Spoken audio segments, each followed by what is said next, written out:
दिनांक 11 तारीख को थानाध्यक्ष अमरपुर को एक सूचना प्राप्त हुई कि थाना के रामपुर बहियार क्षेत्र में एक व्यक्ति का सर कटा शव विलासी नहर में पड़ा हुआ है। इसके सत्यापन के लिए थाना प्रभारी अपने पूरी टीम के साथ घटनास्थल पर पहुंचे और उसका मुआयना किया तो पाया गया कि एक शव वहां पे पड़ा हुआ है। तो उसकी शिनाख्त करते हुए आगे की कार्रवाई की गई और मृतक की पत्नी के बयान के आधार पे एक केस भी दर्ज किया गया, जिसमें मृतक की पत्नी ने अपने पूर्व के किसी दुश्मनी के कारण अपने पति की हत्या होने की बात बताई है।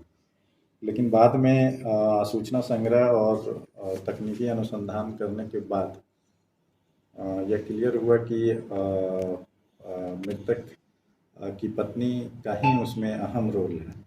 तो उसके बाद उनको डिटेन करके पूछताछ की गई तो पूरा मामला विवेचित हो गया।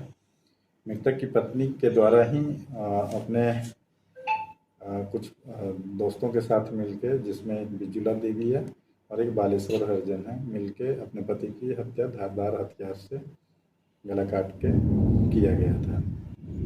और इसका कारण यह बताया जा रहा है कि मृतक की जो पत्नी है उसके साथ उसका पति बहुत मारपीट भी करता था और साथ ही साथ मृतक पत्नी का अवैध संबंध भी किसी के साथ था।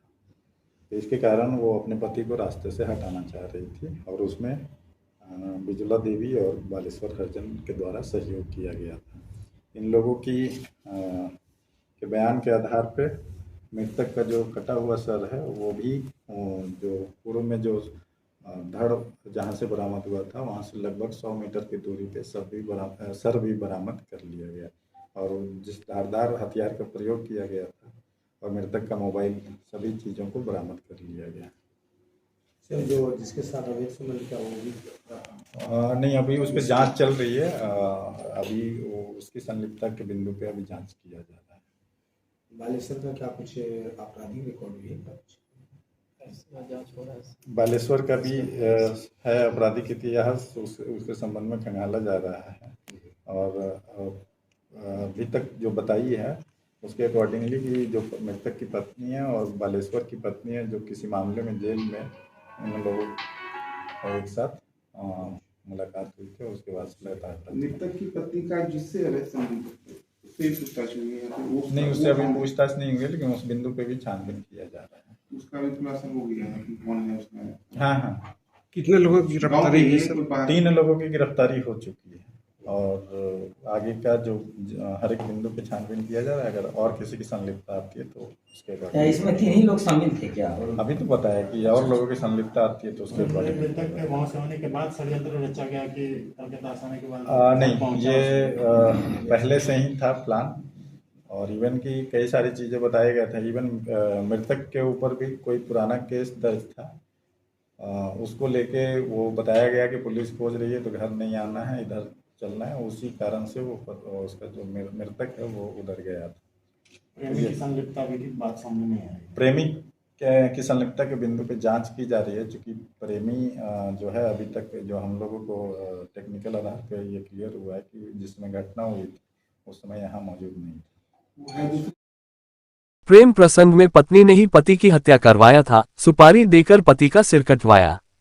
पुलिस अधीक्षक कार्यालय बांका में एसपी उपेंद्रनाथ वर्मा ने प्रेस कॉन्फ्रेंस कर उद्भेदन किया।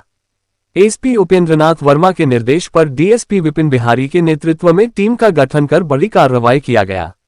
अमरपुर थाना क्षेत्र के रामपुर बहियार में 11 अप्रैल को मिली सिर कटी लाश की गुत्थी पुलिस ने 24 घंटे में सुलझा ली। मृतक की पहचान केंदुआर गांव निवासी बिहारी यादव के रूप में हुई। हत्या में उसकी पत्नी रिंकू कुमारी शामिल थी। उसने प्रेम प्रसंग में बाधा बनने पर पति की हत्या की साजिश रची थी। रिंकू ने 35,000 रुपये की सुपारी देकर 2 लोगों से मिलकर हत्या करवाई। आरोपियों ने धारदार हथियार से गला रेतकर हत्या की। शव को विलासी नहर में फेंक दिया। मृतक का सिर रामपुर बहियार से बरामद हुआ। 13 अप्रैल को मृतक की पहचान उसके कपड़ों और सामान के आधार पर की गई। परिजनों को सूचना दी गई।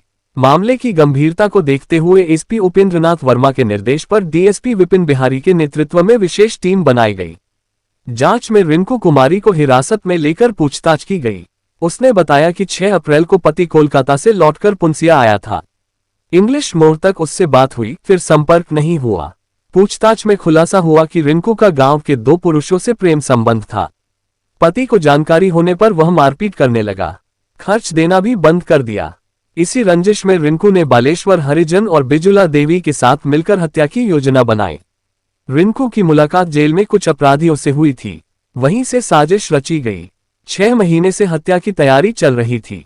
जेल से छूटने के बाद रिंकू ने बालेश्वर को 35,000 रुपये की सुपारी दी। 11 अप्रैल को बिहारी यादव की हत्या कर दी गई। पुलिस ने तकनीकी निगरानी और साक्ष्य के आधार पर 24 घंटे में तीनों आरोपियों को गिरफ्तार कर लिया। आरोपियों की निशानदेही पर मृतक का सिर, हत्या में इस्तेमाल हथियार, खून से सना कपड़ा और मोबाइल फोन बरामद किया गया। तीनों ने अपराध